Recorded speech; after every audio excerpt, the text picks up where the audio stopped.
வணக்கங்க. என்னோட சேனல்ல ஒரு வேலுமலை அப்படிங்கிறவர் கேட்டிருந்த டவுட் என்னன்னா, ஐயா வணக்கம், ரத்த கொலஸ்ட்ரால் மாத்திரை எடுத்துக்கொள்பவர்கள் தினந்தோறும் இரவில் பூண்டு பால் குடிக்கலாமா அப்படின்னு சொல்லிட்டு. பூண்டுக்கும் பாலுக்கும் ஒரு நெருங்கிய சம்பந்தம் உண்டுங்க ஆரோக்கியம் பொறுத்த வரைக்கும். வாங்க ஒன்றுனா பார்ப்போம். பூண்டுல இருக்கக்கூடிய மிக முக்கியமான காம்பவுண்டான இந்த அல்லிசினுக்கு கண்டிப்பா தொற்று கிருமிகளை எதிர்த்து போராடக்கூடிய தன்மைகள் உண்டு அப்படிங்கிறது பல ஆராய்ச்சிகள் மூலமா தெரிய வருது. பல கிருமிகள், ஸ்டெஃபலோகாக்கஸ் போன்ற கிருமிகளை கூட எதிர்த்து போராடக்கூடிய ஒரு ஆன்டிபயாட்டிக் பண்பு இந்த அல்லிசினுக்கு உண்டு. அதே மாதிரி பால்ல 3 விஷயங்கள் இருக்கு. முதல் விஷயம் இந்த லாக்டோஃபெரின். இரண்டாவது விஷயம் பால்ல இருக்கக்கூடிய பெப்டைடு, பயோ ஆக்டிவ் பெப்டைடு அப்படிங்கிறது பால்ல அதிகமா இருக்கு. எல்லா விலங்கு பால்லையும் இருக்கு, மாட்டுப்பால்லையும் இருக்கு. மூன்றாவது பால்ல இருக்கக்கூடிய எல்பி சிஸ்டம், அதாவது லாக்டோ பெராக்சிடேஸ் சிஸ்டம். ஆக்சுவலா இது பச்சை பால்ல தான் அதிகம், காய்ச்சாத பால்ல. ஆக இந்த 3 விஷயங்கள், பால்ல இருக்கக்கூடிய 3 விஷயங்கள் என்ன பண்ணுது தெரியுங்களா? இதுக்கு தொற்று கிருமிகள், குறிப்பா ஆன்டிபயோட்டிக் ரெசிஸ்டன்ட்னு சொல்லக்கூடிய நம்ம மருந்துகள், ஆன்டிபயோட்டிக் மருந்துகள் சாப்பிட்டு சில கிருமிகள் அழியாது, அந்த மாதிரி கிருமிகளை அழிக்கக்கூடிய பண்பு பாலுக்கு இருக்கு அப்படிங்கிறது தெரிய வருது. ஆக பாலும் பூண்டும் சேரும்போது அல்லிசினோட ப்ராப்பர்ட்டியும் மற்ற 4 கெமிக்கலோட ப்ராப்பர்ட்டியும் சேரும்போது கிடைக்கக்கூடியது தொற்று கிருமிகளை எதிர்த்து போராடக்கூடிய பண்பு. இரண்டாவது நன்மை, இப்ப நீங்க படத்துல பார்க்கக்கூடிய எலும்புகள், மனித எலும்புகளுக்கு முதல் விஷயங்க கால்சியம். கால்சியம் பால்ல அதிகமா இருக்கு அப்படிங்கிறது உங்களுக்கு தெரியும். பூண்டு பொறுத்த வரைக்கும் மெனோபாஸ் ஆகிற பெண்களுக்கு கூட அவங்க எலும்புகளோட அடர்த்தி கொஞ்சம் கொஞ்சமா குறையும். அந்த எலும்புகளோட அடர்த்தி குறைவதை தடுக்கக்கூடியது பூண்டு.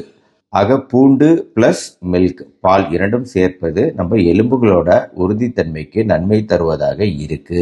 மூன்றாவது, நம்ம உடலை பல்வேறு நோய் கிருமிகள் தாக்கலாங்க. நம்ம நுரையீரல் பகுதியை தாக்கலாம், குடல் பகுதியை தாக்கலாம். ஸோ எல்லா கிருமிகள் கிட்ட இருந்தும் நம்மளை பாதுகாக்கக்கூடியது பூண்டில் இருக்கக்கூடிய சில கெமிக்கல்கள். பாலோடு சேர்த்து நம்ம குடிக்கும்போது நம்மளுக்கு உடல் எதிர்ப்பு சக்தி கிடைக்குது, நோய்களை எதிர்க்கும் பண்பு கிடைக்குது.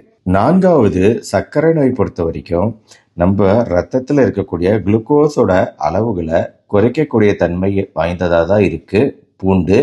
அதனால பூண்டு சர்க்கரை நோய் உள்ளவங்க சேர்த்துக்கக்கூடிய ஒரு நல்ல விஷயம்ங்கிறதுல சந்தேகம் கிடையாது. அஞ்சாவது, நம்ம இதய ஆரோக்கியத்துக்கு இது நல்லதா அப்படின்னு கேட்டிங்கன்னா கண்டிப்பா நல்லதுதான்.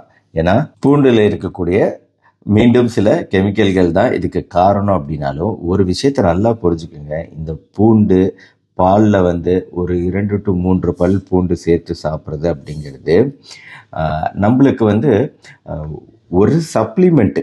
அதாவது இதை வச்சு நம்ம ரத்த அழுத்த அளவுகளை தனியாக குறைச்சிட முடியாது அப்படிங்கிறதையும் நம்ம புரிஞ்சுக்கணும். பல உணவு வகைகள் நான் இங்கே சொல்லிக்கிட்டு இருக்கேன் அப்படின்னா பல விஷயங்கள் சப்ளிமெண்ட்.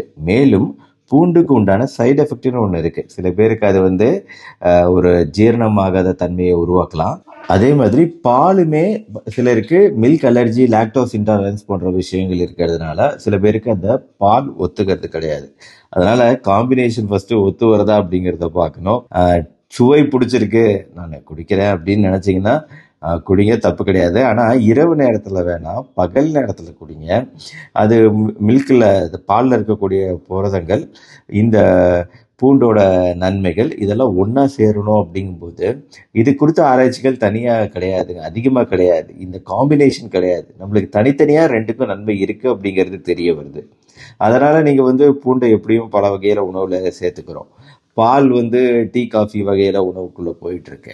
ஆனால் பூண்டையும் பாலையும் எடுத்து தனியாக மிக்ஸ் பண்ணுறது அப்படிங்கிறது நீங்கள் நினைக்கிற அளவுக்கு ஒரு பயங்கரமான நன்மை இருக்கும் அப்படின்லாம் கிடையாது. பட் ரெண்டுக்கும் உண்டான தனித்தனி நன்மைகள் சேர்ந்து கிடைக்கலாம் அப்படிங்கிறது தான் இந்த வீடியோ மூலமாக சொல்ல வருது. சாப்பிட்றதுனால தப்பு கிடையாது. யார் அலர்ஜி இருக்கோ, ஜீரண மண்டலம் சம்பந்தமான பிரச்சனைகள் இருக்கோ, இந்த உணவுகளை சாப்பிடும்போது அவங்க மட்டும் அவாய்ட் பண்ணிக்கணும்.